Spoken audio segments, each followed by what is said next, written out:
मित्रांनो, तुम्ही एक नवीन यूट्यूबर असाल आणि तुम्ही तुमचं आयडेंटिटी व्हेरिफिकेशन करण्यासाठी वाट पाहत असाल किंवा तुमचा आयडेंटिटी व्हेरिफिकेशनचा ऑप्शन आलेला आहे आणि तुम्हाला आता आयडेंटिटी व्हेरिफिकेशन कशी करायची पण ती कशा पद्धतीने करायची, कशी करायची, असे प्रश्न किंवा डाऊट्स निर्माण झाले असतील तर या व्हिडिओमधून मी तुम्हाला सगळे डाऊट्स क्लिअर करणार आहे आणि हेही सांगणार आहे विदाऊट कुठली क्युरी न करता तुम्ही कशा पद्धतीने तुमचं आयडेंटिटी व्हेरिफिकेशन करू शकतात. सोप्या पद्धतीने मी तुम्हाला सांगणार आहे. व्हिडिओ शॉर्टपर्यंत बघा आणि चॅनलवर जर नवीन असाल तर चॅनल सबस्क्राईब करून घ्या. मित्रांनो, जेव्हा तुमच्या यूट्यूब स्टुडिओच्या अर्निंगमध्ये $10 येतात त्यानंतरच तुमचा आयडेंटिटी व्हेरिफिकेशनचा ऑप्शन येत असतो. त्यानंतरच तुम्ही तुमचं आयडेंटिटी व्हेरिफिकेशन करू शकतात. अनेक मित्रांना असाही प्रश्न पडतो त्यांचं चॅनल मोनिटायझेशन झाल्यानंतर की माझं आयडेंटिटी व्हेरिफिकेशन हे अजून आलेलं नाही का, माझं येणार नाही. परंतु तसं काही नाही. जेव्हा तुमच्या यूट्यूब स्टुडिओच्या अर्निंगमध्ये तुम्हाला $10 कंप्लीट होतील त्यानंतर ॲटोमॅटिकली तुम्हाला अशा पद्धतीने ईमेल येईल. या ईमेलमध्ये तुम्हाला स्पष्ट म्हटलेलं आहे you need to verify your identity. त्यासाठी तुम्हाला receive payment from Google AdSense and to keep the earning of YouTube, यासाठी तुम्हाला आयडेंटिटी व्हेरिफिकेशन करणं गरजेचं आहे. यासाठी गुगलने काही इंडिकेशन दिलेले, ते इंडिकेशन ड्युरिंग आपण आयडेंटिटी व्हेरिफिकेशन करताना करायचे नसतात, नाहीतर आपलं अकाउंट हे सस्पेंड होऊ शकतं.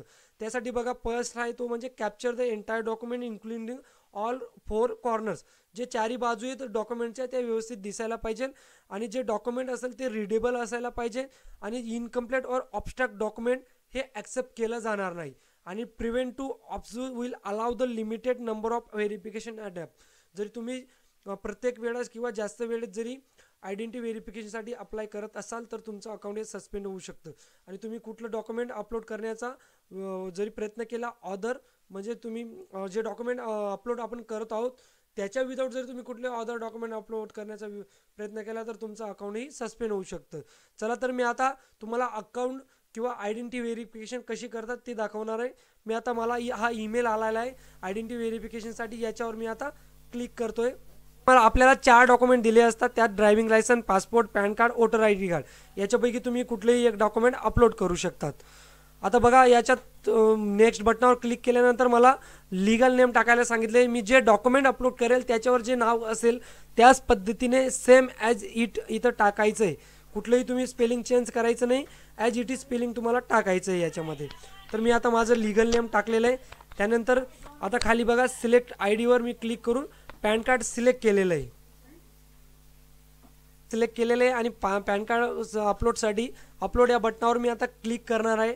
अपलोड बटनावर क्लिक केल्यानंतर तुम्ही तुमचं जे डॉक्युमेंट स्कॅन केलेलं असेल ते इथं अटॅच करायचं आहे. त्यानंतर अटॅच केल्यानंतर तुम्ही नेक्स्ट या बटनावर क्लिक करायचं आहे. नेक्स्ट या बटनावर क्लिक केल्यानंतर तुम्हाला तुमच्यासमोर एक ॲड्रेसचा आता एक विंडो उघडेल. ॲड्रेसची विंडो उघडल्यानंतर तुम्हाला तिथं तुमचा ॲड्रेस टाकायचा आहे, तुमचा जो प्रॉपर ॲड्रेस असेल. कारण याच्यानंतर आपल्याला आयडेंटिटी व्हेरिफिकेशनसाठी आपल्या पोस्टल ॲड्रेसवर पिन येणार आहे गुगल ॲडसन करून. तो पोस्टल ॲड्रेसचा सेम टाकायचा आहे. तुमचा जो पोस्टल ॲड्रेस असेल तो तुमच्या आधार कार्डवर तुम्ही तुमचा ॲड्रेस बघायचा आहे, ॲज इट इज तुम्हाला सेम इथं भरायचं आहे. त्यात तुम्हाला तुमची सिटी टाकायची, तुमचा पिनकोड टाकायचा आहे आणि तुमचा जो एरिया असेल त्या एरियाचं नाव स्ट्रीट ॲड्रेसमध्ये टाकायचं आहे. तर अशा पद्धतीने मी माझा ॲड्रेस आता भरलेला आहे. ॲड्रेस भरल्यानंतर तुम्ही इथं खाली बघा, बटनावर तुम्हाला क्लिक करायचं आहे. सबमिट या बटनावर क्लिक केल्यानंतर अशा पद्धतीने लोडिंग होतं आहे. हे कधी जे आयडेंटिटी व्हेरिफिकेशन हे महिनाही लागू शकतो, 7 दिवसही लागू शकतं आणि काही सेकंदातही ते होऊ शकतं. म्हणून तुम्ही आयडेंटिटी व्हेरिफिकेशन करताना प्रोसेसमध्ये काही असं गडबड करायची नाही. हा व्हिडिओ जसा आहे तशा पद्धतीने तुम्हाला आयडेंटिटी व्हेरिफिकेशन करायची. अशा पद्धतीने तुम्ही आयडेंटिटी व्हेरिफिकेशन करू शकता. मित्रांनो, काही डाऊट असेल तर कमेंट बॉक्समध्ये कमेंट करा, मी त्याचं उत्तर देण्याचा प्रयत्न तुम्हाला करेल.